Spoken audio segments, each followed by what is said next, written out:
Alright. Yo, yo, yo. So, okay, for today's video is magdidibon tayo ng isda. Itong isda ito ay tinatawag na halibut.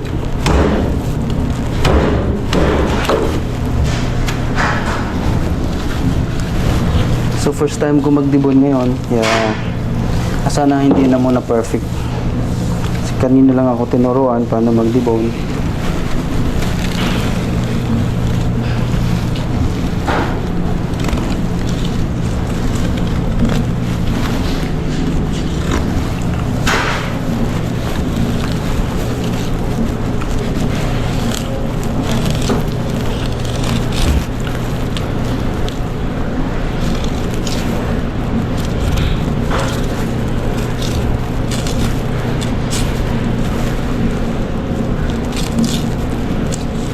Sabi naman niya, di dandahanin, kaya susundin lang natin kung anong sinabi. Kasi ito nga din yung first time kong magtibon ng isda.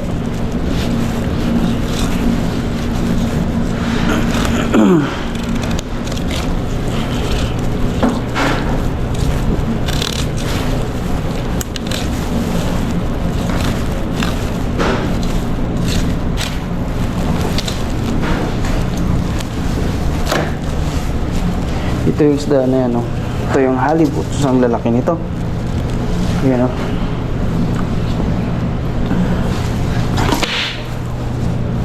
Ayan, dami niyan.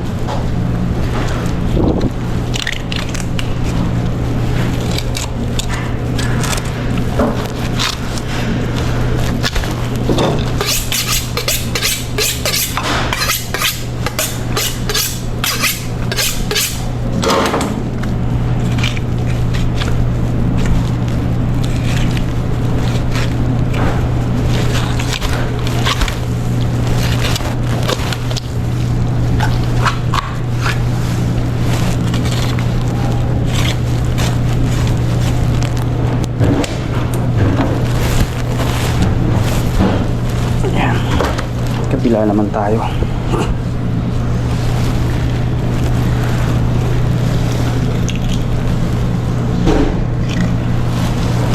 Dito mas maganda, matalas talaga yung kutsilyo.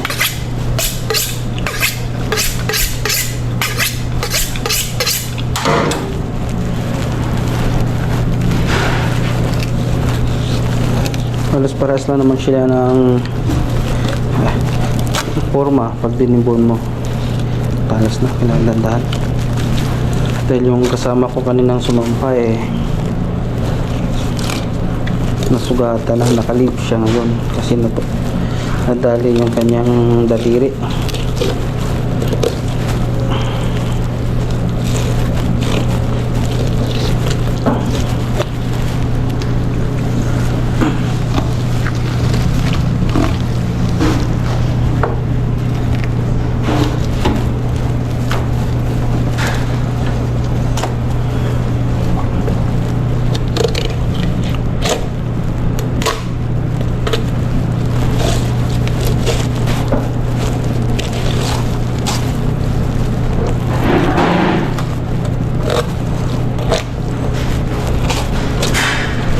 Makikita ko na itong isda na to sa atin. Kalahati. Tawag sa amin ito pikas, pero ito ang lalaki. Ang lalaking isda nito.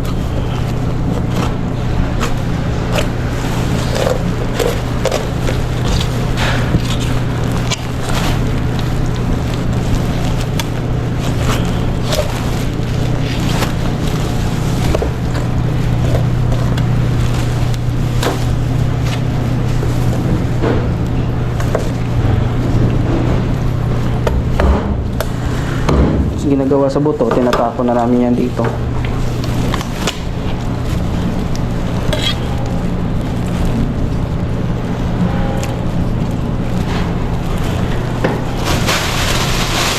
Yan yung isang piraso na tinuro sa akin kanina kung paano idibon.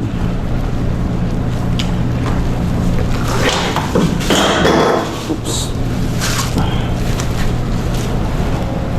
ko na. Mamaya na lang.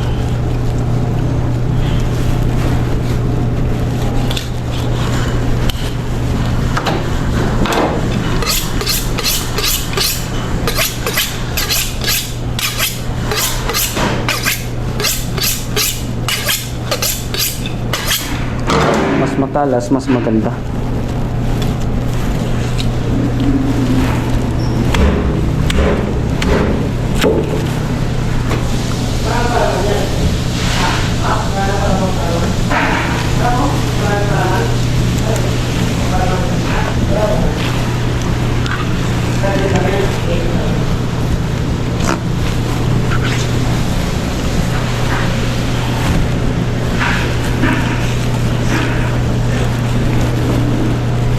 Ito lang dyan. Opo, ayos na po.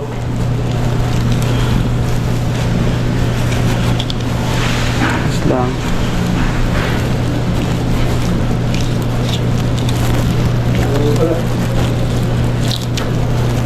Naroon ako ng Kapo Michael bago siya umalis.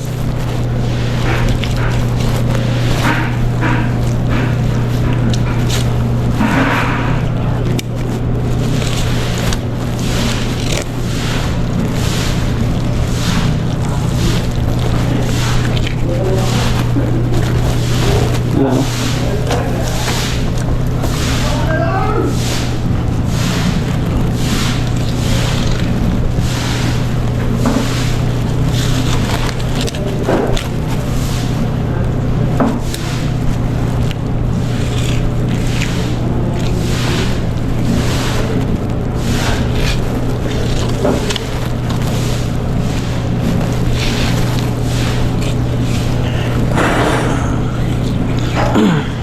Masarap daw to sa mga sinigang. Yun ang sabi ng mga tropa dito. Pero hindi ko pa naman kasi ito natitikman. Hindi ko rin alam ang lasa nito. Dahil sa totoo niyan, hindi ako kumakain ng halibut eh.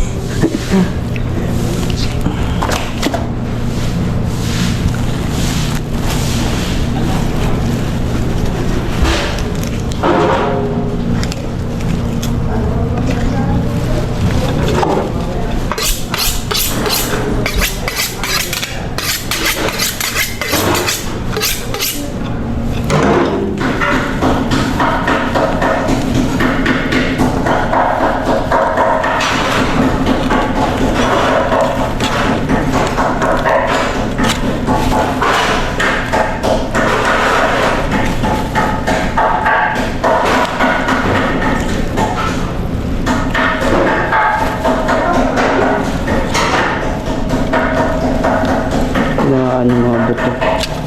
Pero ayos lang kasi may ano naman ito. Tinitrain pa naman ito eh. Bago portion ang hiwa para sa pasaheros.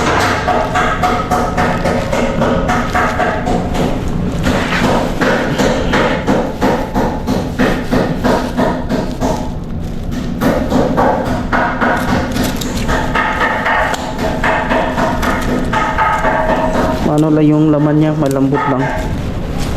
Madali lang siyang masira.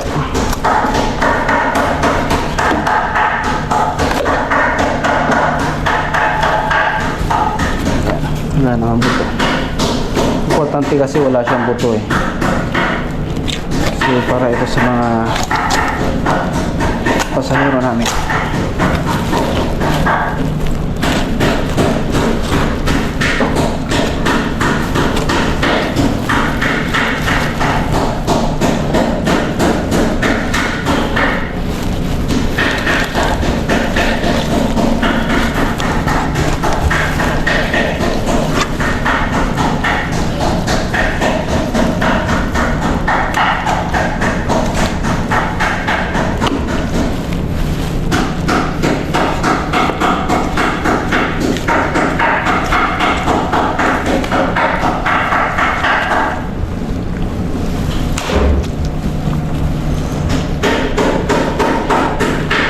May konti pa siya kaya tanggalin ko na.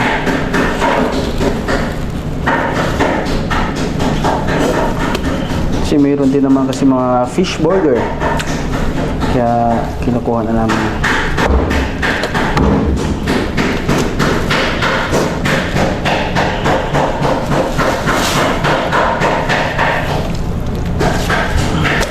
Nakadalawa na ako. Ilan to?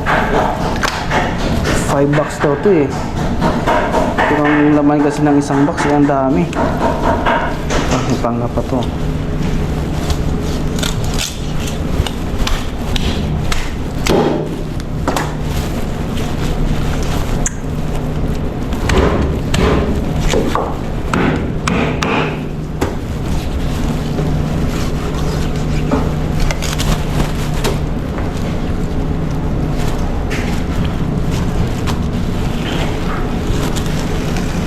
Maliit-liit na to ng konti.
Tsaka pagtatrabaho barko, kailangan mabilisan. Yun ang labanan dito sa butcher sa barko.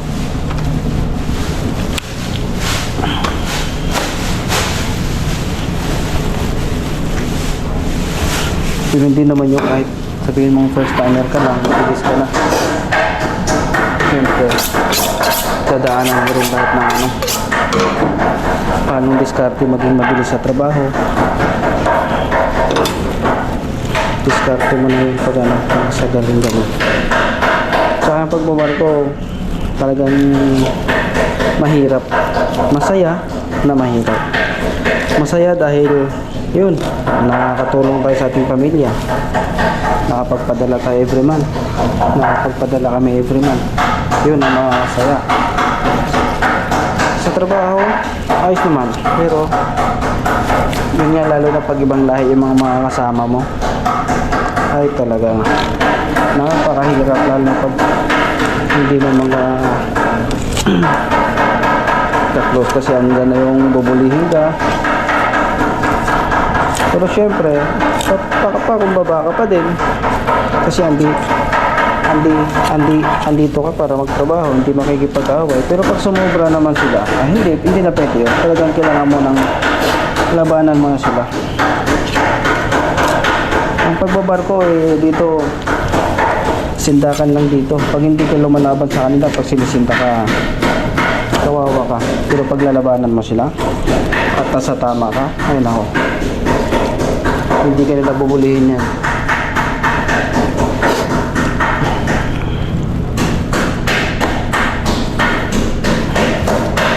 So ito yung mga trimmings na to. Ito mapupunta to sa crewmates. Yan yung para sa amin, sa crew. Yan yung ginagawang sabaw. Ginagawa kung ano-anong luto ginagawa nila sa taas para ipakain sa aming mga crew.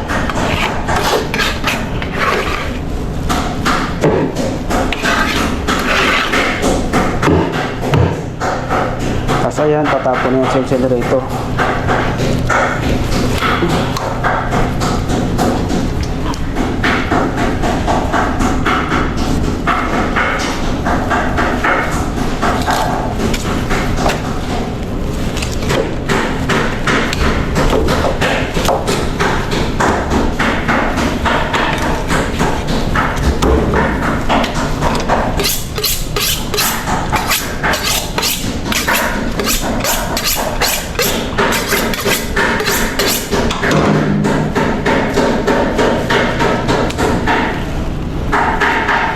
Tapos pagbabarko, andito ka na. Iisipin ng mga tao dyan sa atin sa Pinas, ng ibang tao, Aba, seaman to, laki ng sahod. Hindi po lahat ng seaman malaki po ang sahod. Kasi nakadepende din po siya. Nakadepende yun sa posisyon mo.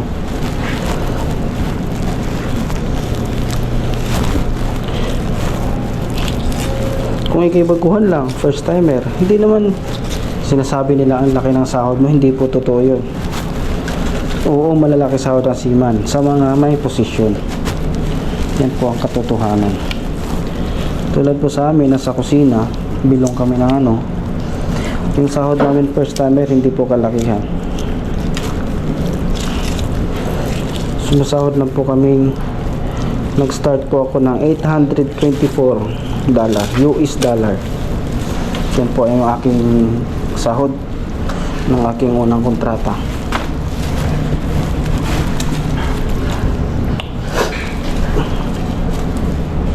$824. Diba ganun, masaya na ako. Siyempre, nakakatulong na ako sa aking magulang ng maayos. Kasi sa totoo lang talaga, nagtatrabaho ko sa Pinas dati. Hirap ako makapagpadala sa aking magulang. Dahil nga yung sasahurin ko kulang. Pambayad pa ng boarding house, pamasahe.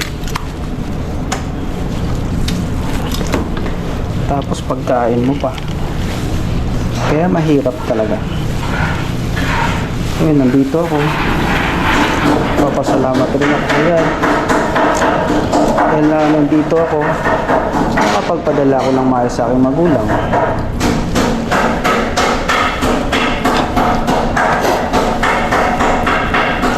Nasustentuhan ko na sila buwan-buwan.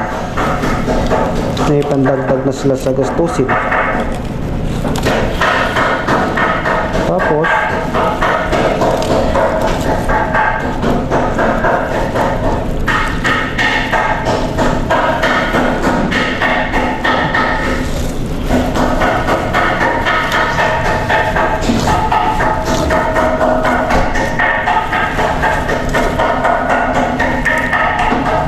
napapaaral ko kaya ang kapatid. At salamat sa Diyos, this year graduating na siya.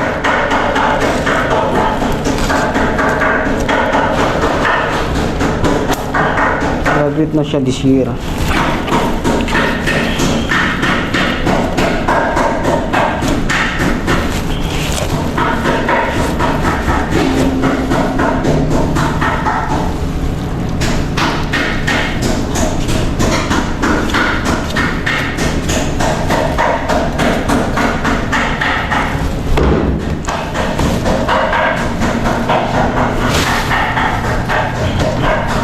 Bagal ko pa magdibon, syempre. First time natin magdibon ng ganito, halibut. Basta yan, kayang-kaya yan.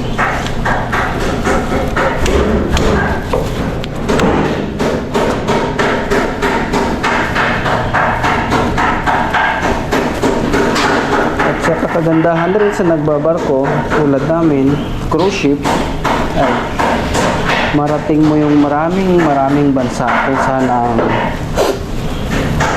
itinerary or biyahe ng yung sinasakyan.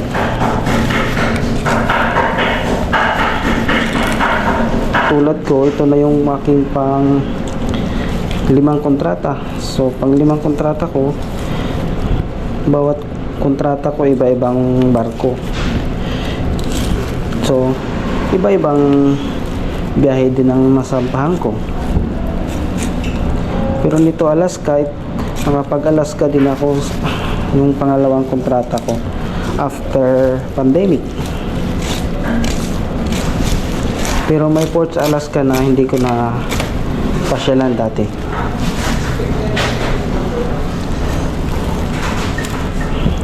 Kasi may second contracts, biyahe kami ng Alaska before.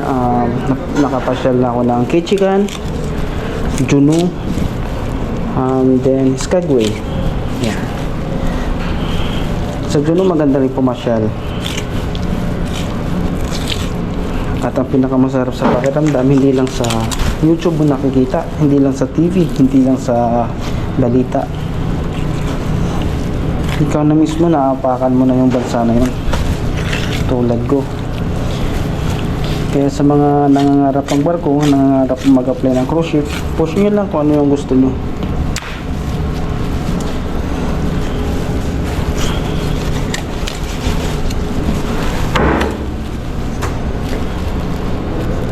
At saka pagbabarko, hindi lahat na high school level or college graduate.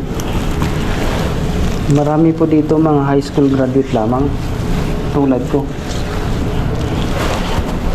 Kasi sa cruise ship, hindi yung degree na pinag-aralan mo ang hinahanap. Alam niyo ba kung ano ang hinahanap sa pagbabarko sa cruise ship? Yung mga taong hardworking. Hindi uso dito na pataasan ng degree kung anong pinag-aralan mo.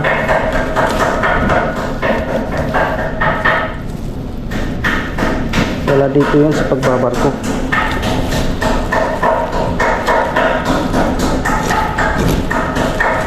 Pero yung mga ano talaga, yung mga nasa deck, nasa engine, yun talaga, mga nag-aaral talaga yan sila. May mga tinatapos talagang kurso yung mga yan. Pero dito sa restaurant, mga kusinero, dito sa butcher, halos karamihan po, marami po kami mga high school graduate tamang.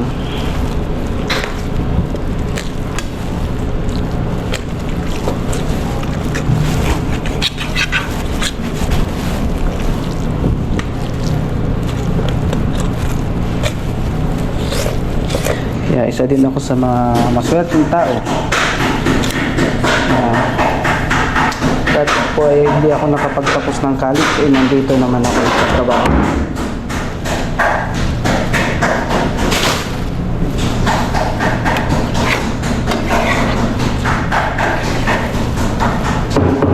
Hindi ko nga akalain ang first contract ako na matatanggap pala ako dito kasi high school graduate lang ako eh. Tapos talagang nag-proceed lang talaga ako mag-apply nung nakita ko lang mayroong job fair, kaya nagpunta ako. Kaya yun, pinalag ako na maswerte. Naipasa ko yung 3 interview. Kaya po ako nandito ngayon.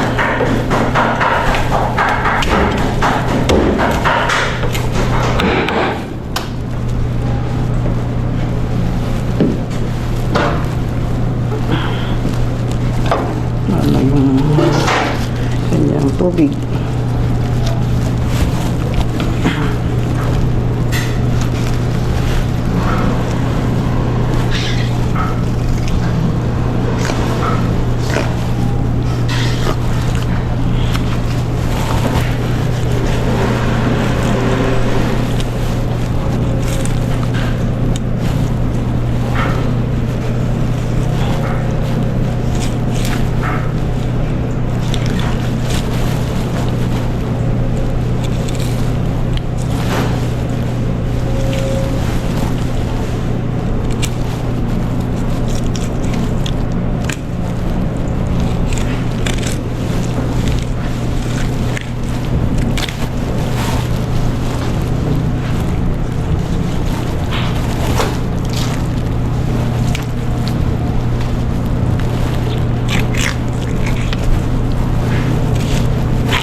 Ito pinakasuba?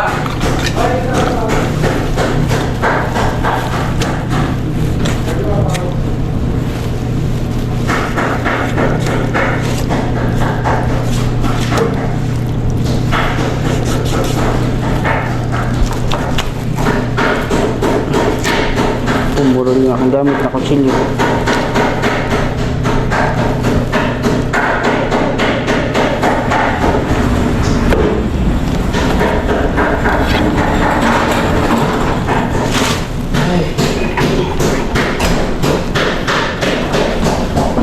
Tagalog ka to? Saya. Oo. Butuan. Ito butuan. Ay, Ibusan din Norte. Bowl ka. Doon dami sa butuan day. Agos.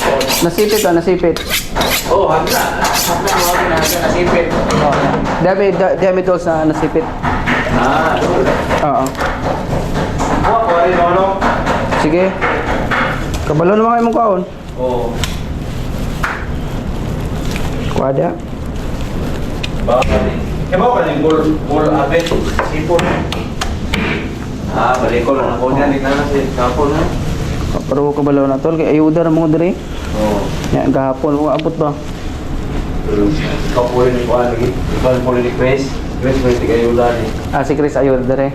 Oo, puli ko ni Chris. Shit. Maning uli niya. Ako na pa'y puli. Okay, Chris. Oo. Tatakot mo mapuwi ka na.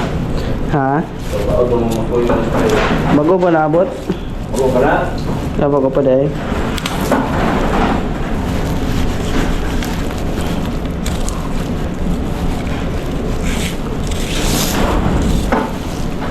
Tapos kaganda dito sa nasampahan ko ngayon, marami tayong mga kababayan, maraming mga Bisaya, halos karamihan Pilipino, kukunti lang Indiano, kukunti lang ibang lahi.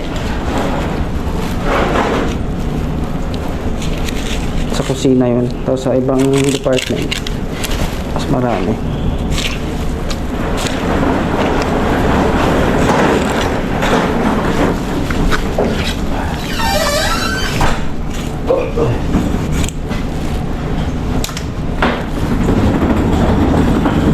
Ako may kaliwa sa Kabuhol lang. Ha? Ako may kaliwa sa Kabuhol. Wala. Ako may parikit ito. Wala po. Ganito din mo. Ha? Ganito din mo pure. Oo, dahil sa kuan. Carmen.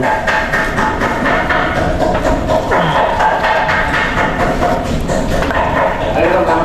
Sige.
Right, nakadami na ako.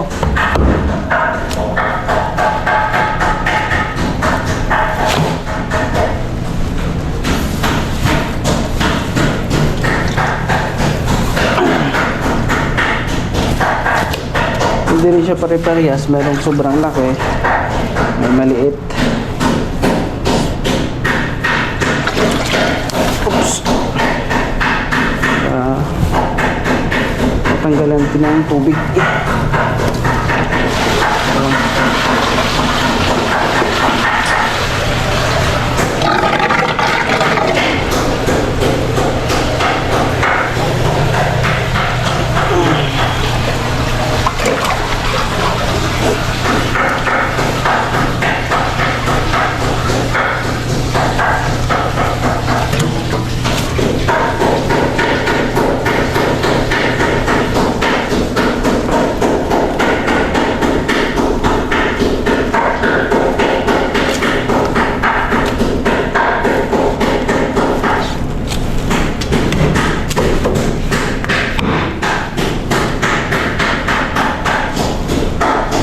I still see.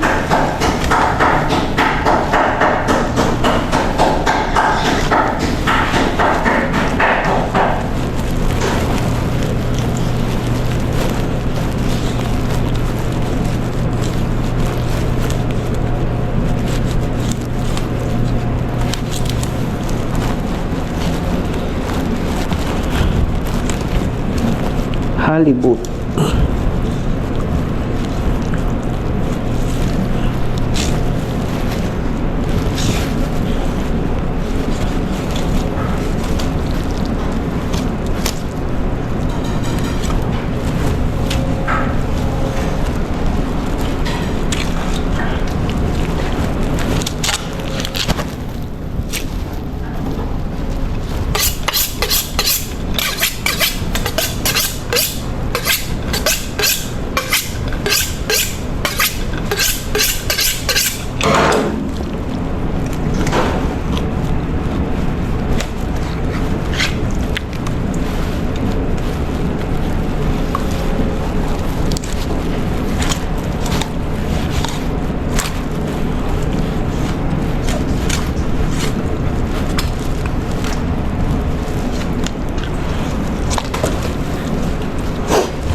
Marami may gusto nyo. Yung panga. Ginagawang paksiw. Tinola.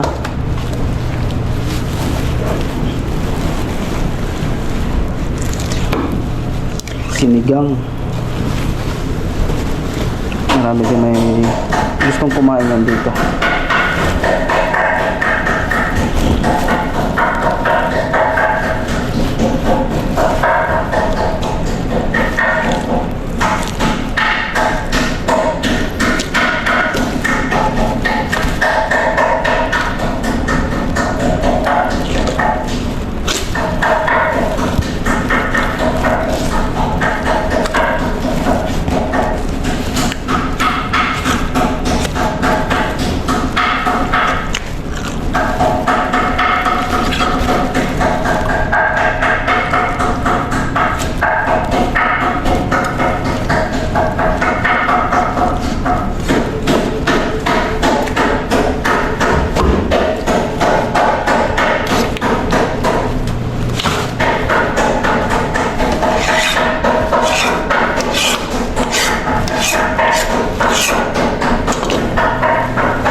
Dahil pag sobrang dami, mabigat na, hirap na itapon sa basurahan. Mas mabigat buhatin.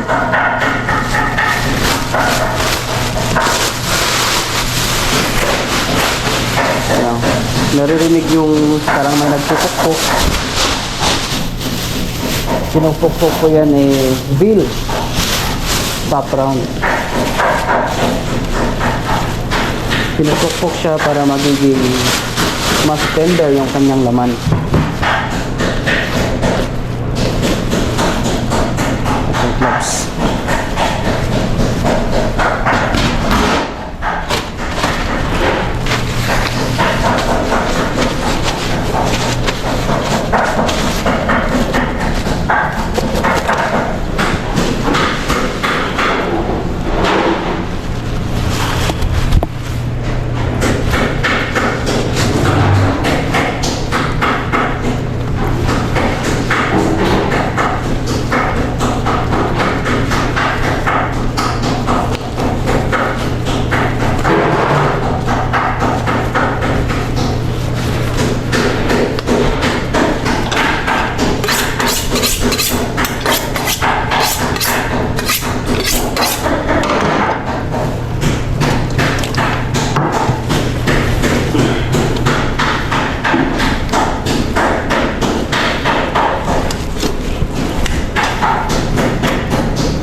So hanggang dito na lang yung aking video mga boss.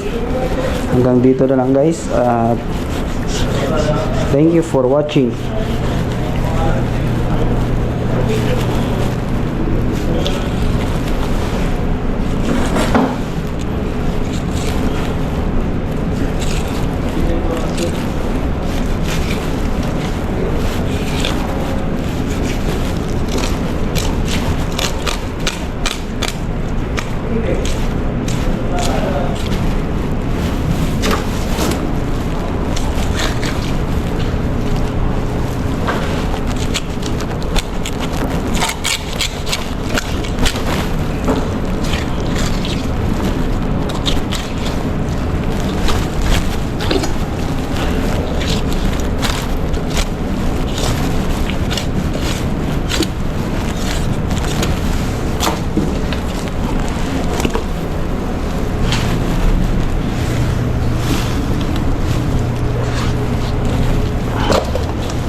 Walang mga laman ko mga friends. Yung sabi ko walang mga trolley na mapagalit sa dito. Ang kasi siya talaga na daw.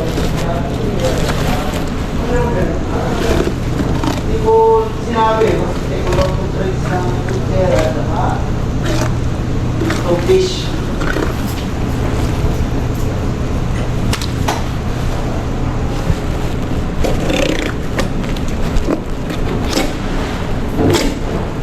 Papuntahin ko na lang po ang yung ano, yung egoy.